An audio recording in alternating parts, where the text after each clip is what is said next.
Hi friends, good morning. అందరూ బాగున్నారా? నేను చాలా చాలా చాలా బాగున్నాను. చాలా రోజుల తర్వాత మీకు ఒక వీడియో పెడుతున్నాను. అది కూడా అందరికీ తెలిసిన కామన్ కర్రీ. కూరగాయలు ఏమి లేనప్పుడు గబా గబా గబా వండేసి కర్రీ ఏంటి అంటే టొమాటో ఎగ్ కర్రీ. ఓకేనా? ఆ కర్రీ ఏదో నాకు తెలిసిన వేలో చేశానండి. అదే మీకు చెప్తున్నాను. దయచేసి ఇది ఇలాగా అది అలాగా అని ఏమి బ్యాడ్ కామెంట్స్ పెట్టండి. బట్ నేనేమి ఫీల్ అవ్వను. ఏదైనా కానీ కామెంట్ రూపంలో చెప్పండి. ఓకేనా? ఫస్ట్ అండి, ఒక మూకిడి పెట్టేసి ఆయిల్ వేసేసి కొంచెం ఆవాలు వేయాలి.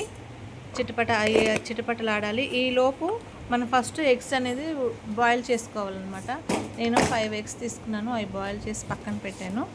ఇప్పుడు ఒక కళాయి పెట్టి నూనె వేసేసి అందులో ఆవాలు వేసి అవి చిటపటలాడే వరకు ఈ ఎగ్స్ అనేవి పొట్టు తీసుకొని పక్కన పెట్టుకుందాము. చూసారా? ఎగ్ అనేది ఎప్పుడైనా కానీ అలా పగిలినట్టు వస్తే అది కంప్లీట్గా బాయిల్ అయినట్టు అండి. లేదంటే కొంచెం హాఫ్ బాయిల్ అయినట్టు లోపల సొన అంతా అలాగే ఉండి స్మెల్ వస్తూ ఉంటుంది. ఇలా ఆయిల్ కాగిన కదా, అందులో ఉల్లిపాయలు పచ్చిమిర్చి వేసుకోవాలి. అవి చక్కగా దోరగా వేగేటట్లు వేయించుకోవాలి. కానీ అండి, ఇప్పుడు వర్షాలు పడ్డాయి కదా, వర్షాలు పడిని రైతులకి లాసే, సామాన్య ప్రజలకి నష్టం. ఇప్పుడు కూరగాయలు రేట్లు చూస్తే అండి ఆకాశాన్ని అంటుతున్నాయి. ఏ కూర వండుకోవాలన్నా కానీ మినిమం ఒక పావు కేజీ తీసుకోవాలన్నా 20-25 రూపీస్ చెప్తున్నారు. సో ఎగ్ ఒక్కొక్కటి 8 రూపీస్ 7 రూపీస్ అలా ఉన్నాయి అన్నమాట రేట్లు.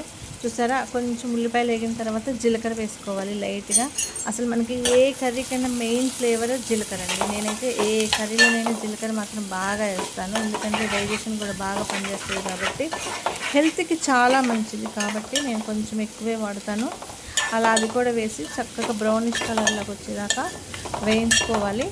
చూసారా? చాలా టైం పడుతుంది అనుకుంటున్నారా? కాదు, సిమ్లో పెట్టాను నేను. ఎందుకంటే సిమ్లో పెడితే కొంచెం కర్రీ అనేది చాలా టేస్టీగా ఉంటుంది. ఓకే, పట్టు తీసుకున్న తర్వాత ఎగ్స్ని కొంచెం అక్కడక్కడ ఇట్లా ఘాట్లు పెట్టామనుకోండి, మనం వేసుకున్న స్పైసెస్, మిర్చి కానీ మసాలా కానీ ఫ్లేవర్స్ ఏవైనా కానీ చక్కగా ఎగ్ లోపలికి వెళ్ళేసి ఎగ్ కూడా చాలా టేస్టీగా ఉంటుంది.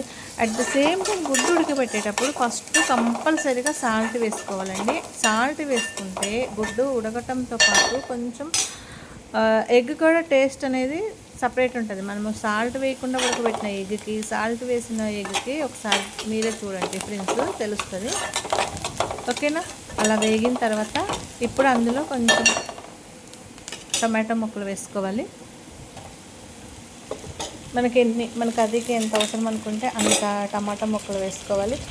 టమాటా ముక్కలు అండి, ఇప్పుడు మొన్న వర్షాలు పడినాయి కదా, మరి టమాటాలకు కానీ ఏమో కానీ అంత కాయలో అంత నీరు అనేది లేదు, ఉడిలిపోయినట్టు అంత ఫ్రెష్గా లేవు. అందుకనే నేను ఏం చేశానంటే కొంచెం వాటర్ కంటెంట్ వేసుకున్నామంటే ఆ వాటర్కి టమాటా ముక్క అనేది చక్కగా మగ్గుతుంది అన్నమాట.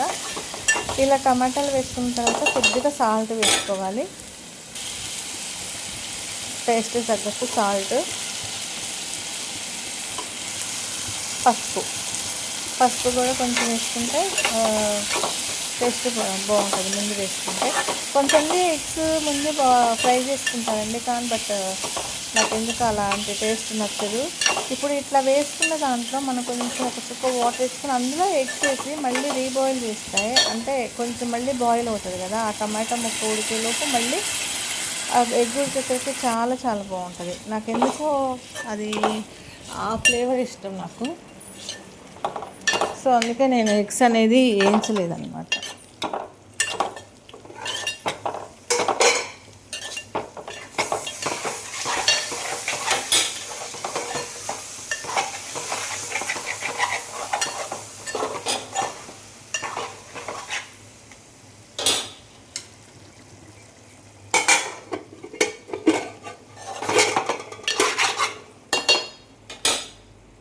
అలాగే కొంచెం సేపు మూత పెట్టేసి సిమ్లో పెట్టి అలా ఉడికిన తర్వాత చూసారా, వాటర్కి చక్కగా టొమాటో అనేది చక్కగా ఉడికింది కదా.